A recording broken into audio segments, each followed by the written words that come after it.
Welcome back, everyone. Ready for another deep dive. Absolutely. Always excited to explore these fascinating topics. Today, we're going to get into something I think we can all relate to, the psychology of money. Oh, interesting. Yeah, and to guide us on this little journey, we're going to be using Claudia Hammond's book, Mind Over Money. Yeah, a classic. Right.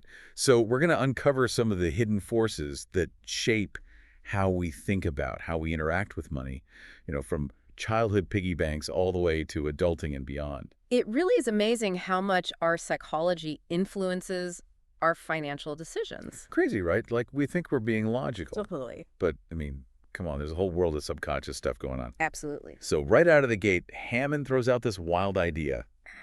Money can actually act like a drug on the brain.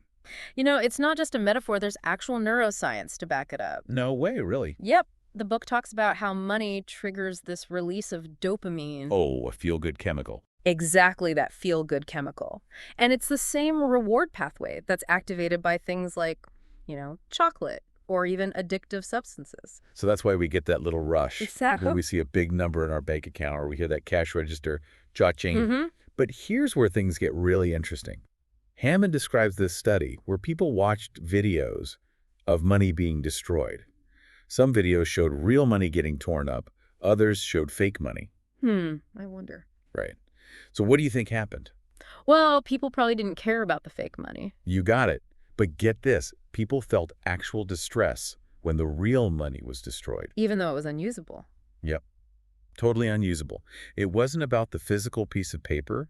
It was about its potential, like its function as a tool. Ah, so it's almost like an instinctual reaction, right? Yeah. Like, no, don't destroy that. It has value. It makes you wonder, though, how do we even develop this understanding of money as a tool? Well, Hammond takes us way back to childhood and explores how those early experiences, shape our relationship with money. Oh, okay. Things like allowances, Yeah. piggy banks. Yeah. Even just playing pretend store with friends can have a surprisingly lasting impact. Oh, I remember my parents giving me a small allowance for chores. It was my first taste of financial independence, even if it was just a few dollars. Right, and it teaches you that connection between work and reward. Absolutely. But there's this one study in the book that really blew my mind.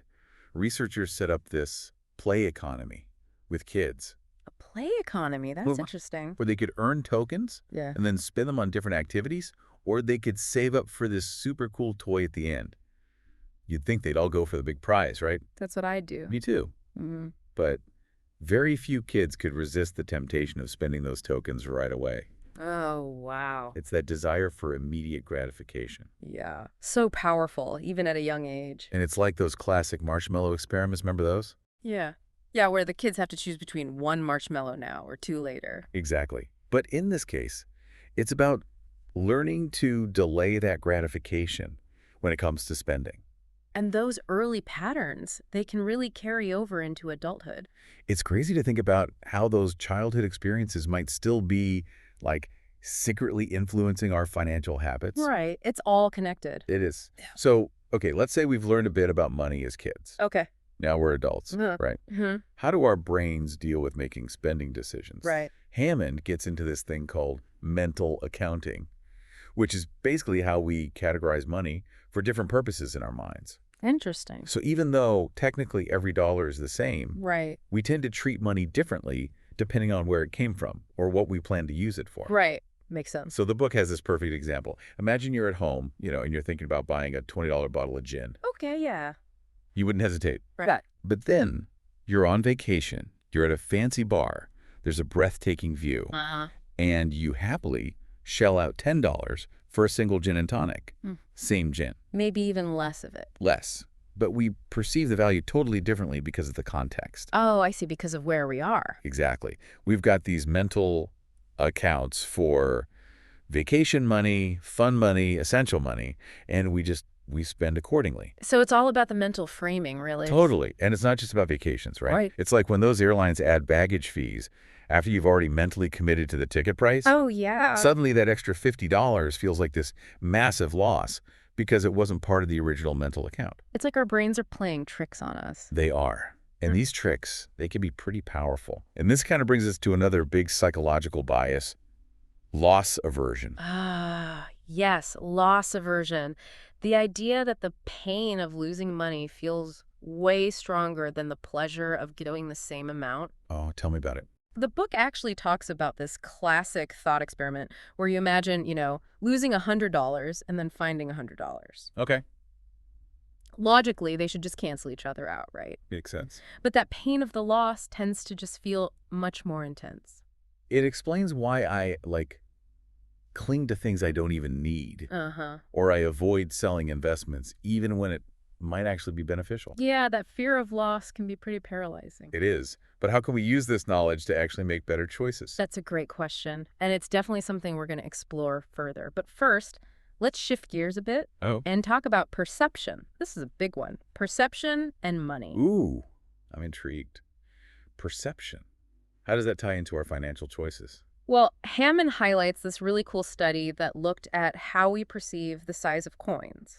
Okay. And it turns out we tend to underestimate the size of coins, especially the more valuable ones. Wait, are you telling me we actually see a quarter as smaller than a nickel, even though they're pretty much the same size? You got it. It's called the accordion effect. Oh, way. Our brains are tricky. They're making those valuable coins seem physically smaller, maybe to make us less hesitant to spend them. Well, that's so sneaky. Yeah. It's like our subconscious is trying to sabotage our savings goals. Maybe just a little. But what about foreign currencies? Oh, good point. When we're traveling and stuff. Right. Think about a time when you've traveled abroad.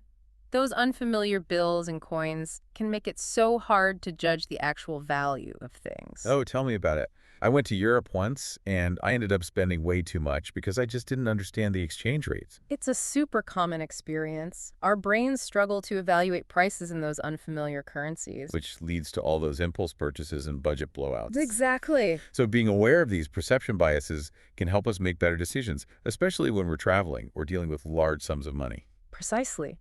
It's all about understanding those little mental shortcuts our brains take. And learning to override them. Yes. When necessary, of course. This is fascinating stuff. It's like we're getting a crash course in financial psychology. Right. It's so interesting. But now I'm wondering, if our brains are so easily swayed by these biases and mental tricks, is there anything we can actually do to, regain control? Oh, absolutely. There's definitely hope. And that's exactly what we're going to be talking about next. We'll dive into strategies for outsmarting these biases, making smarter saving decisions, and finding true value in our spending choices. So we've seen that our brains aren't always the best at making rational financial decisions. Definitely not always. But, awareness is a big step. Right. So where do we go from here? How do we actually outsmart those sneaky biases? One strategy is to harness the power of pre-commitment. Go. Hammond talks about these things called commitment savings accounts. The ones that kind of restrict your access to your funds. Oh, like putting your savings on lockdown. Yeah, exactly. Until a specific date or you reach a particular goal. So you're less tempted to touch it for those impulse buys. Exactly. It removes willpower from the equation. Oh, I like that. And saving becomes more automatic. Smart. There's this fascinating example in the book. It's about a program in the Philippines. Okay. Where villagers could save money in, get this, a locked box. A locked box. Yeah. And the bank held the key. It's like a super serious piggy bank. Right. But by creating these little barriers, these commitments, we can actually trick our brains into making better choices. I love that. So sometimes a little inconvenience is a good thing. Definitely. And another important point Hammond makes is keeping things simple, especially with saving. Oh, tell me about it. There are so many different accounts and investment strategies out there. Right. Instead of juggling all that, focus on creating a system that's easy to understand and maintain. Less mental energy spent on managing finances means more likely we'll stick with it. Exactly. And it's not just about how we save, but what we spend our money on. True. The book highlights the idea that experiences tend to bring more lasting happiness than material possessions. Oh, I'm all about experiences. I'd much rather spend money on a weekend trip with friends. Right. Or a cooking class than on, a new pair of shoes or something. Totally. It's about creating memories and enriching our lives, things that stuff just can't do. Makes you wonder why we get so caught up in wanting to buy things all the time. It's easy to get swept up in it. It is. Speaking of which, the book also talks about sudden wealth. Oh, interesting. And how it doesn't always equal happiness, which kind of blew my mind. Yeah, there's that famous example of the lottery winner who ended up worse off than before. It's like you go from 0 to 60 without knowing how to drive. Exactly. It's crucial to have a strong foundation, financially and emotionally. To navigate those uncharted waters. Right. And even if we're not expecting to win the lottery anytime soon, Right. there are still lessons to be learned there. What do you mean? It's about being mindful, focusing on the long term, building those healthy habits. Instead of just chasing instant gratification. Exactly. And, not trying to keep up with those Joneses. Oh, the Joneses. Always keeping up. It's about finding that contentment, that fulfillment in the things that truly matter. All right, now let's get a bit more serious Okay. and delve into the psychology of poverty. A crucial topic. Yeah. How it impacts not just our financial decisions, but, our well-being as a whole. Absolutely. And what's important to remember is that poverty isn't just about a lack of money. So, It's about this constant state of scarcity, uh-huh.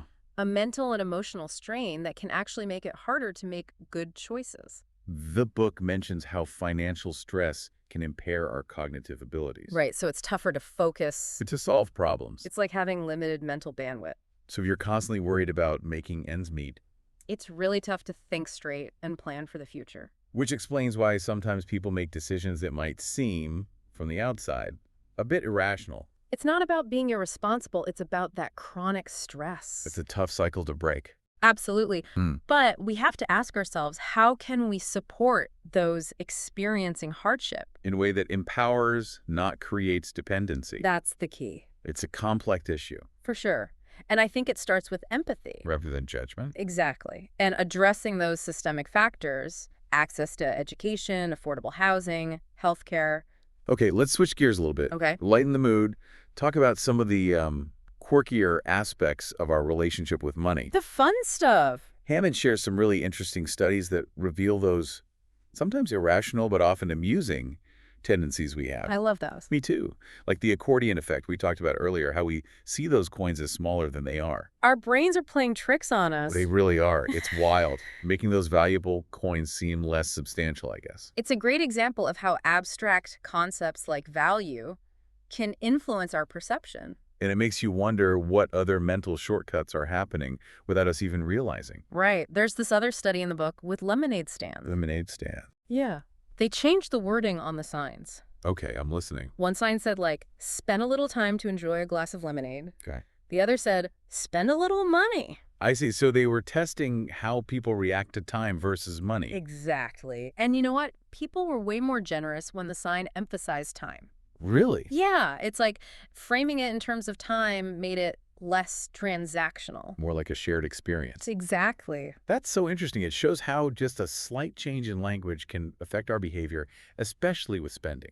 And it makes you think about how choices are presented to us in ads, marketing, even our own thoughts. So much of this is happening on a subconscious level. Right. We don't even realize it. So we've explored our childhood experiences, our adult habits, but what's the main takeaway here? The key is that we're not always rational when it comes to money.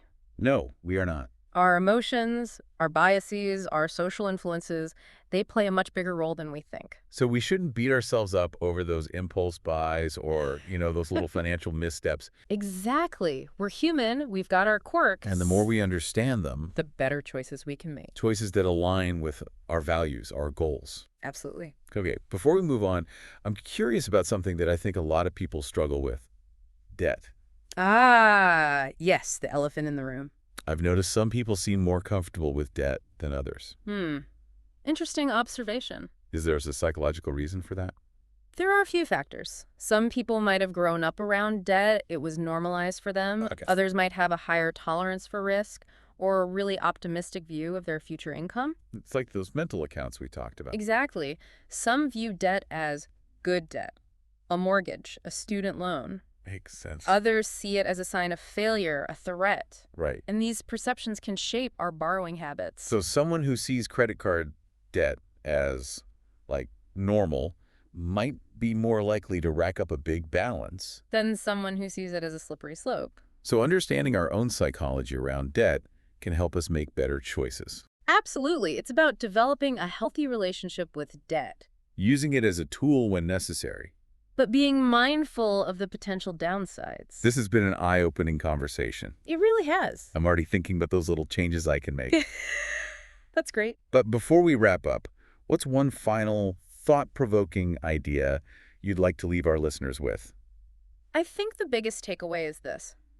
Financial well-being is not just about numbers. It's about mindset. Mindset. It's about understanding our own psychology, Okay. recognizing our biases, making choices that align with our values and aspirations. Okay, so we covered a lot of ground here. We have. Our brains play tricks on us. Definitely. Childhood experiences shape our habits. Right. But what can our listeners actually do with all this knowledge? What are some actionable steps? Hammond really stresses simplicity, especially when it comes to saving. Oh, simplicity. I like the sound of that. Forget those crazy complicated schemes with a million different accounts.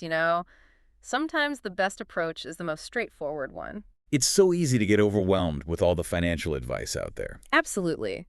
She gives this example of those commitment savings accounts. Oh, yeah, the ones we talked about earlier. Right, where you can't touch the money until a certain date or goal. It takes the temptation away. Exactly. She even talks about this program in the Philippines Okay. where people could save money in these locked boxes and the bank held the key. Like a grown-up piggy bank. Exactly. It creates this psychological barrier to spending impulsively. So a little inconvenience can actually be a good thing. Sometimes, yeah. And, it's not just about how we save, but also what we choose to spend on. Right. We were just talking about that. Hammond really makes the point that experiences tend to bring us more lasting happiness than all that material stuff. Yeah, I think a lot of people are starting to realize that. It's about shifting that mindset from things to experiences. Concerts, trips, classes, those are the things that create memories. The things that really enrich our lives in a way that a new phone or a fancy outfit just can't. Speaking of enriching our lives, does the book talk about, like, generosity and charitable giving? It does. And there are some really interesting findings there. Like what? Well, we're more likely to give when we feel a personal connection. The connection to the recipient or the cause? Exactly. It's that human element that really matters. So it's not just about donating money, it's about finding meaning in our giving. Right. Feeling like we're making a real difference. She talks about something called the tainted altruism effect, right? Oh, yeah. That's a fascinating one. So we judge acts of giving more harshly when we think the giver is getting something out of it. Like if there's some personal gain involved. It's almost like we have this expectation that true altruism should be completely selfless. It raises some interesting questions about the motives behind charitable giving. It does make you think. Mm-hmm. So as we wrap up this deep dive into mind over money, what's the one thing you hope our listeners take away from this conversation? I think the most important thing is to remember that understanding our own psychology is just as important as understanding, financial concepts. Being aware of our biases, our emotions, all those mental shortcuts. Exactly. It's like becoming the CEO of our own financial brains. I love that analogy. So with a little self-awareness and a willingness to try new things, we can all make better choices. Choices that lead to financial well-being and, just overall happiness. Absolutely. It's all connected. This deep dive has been amazing. So many great insights from Mind Over Money. Remember, everyone, the way we think about money matters just as much as how we manage it. Thanks for joining us.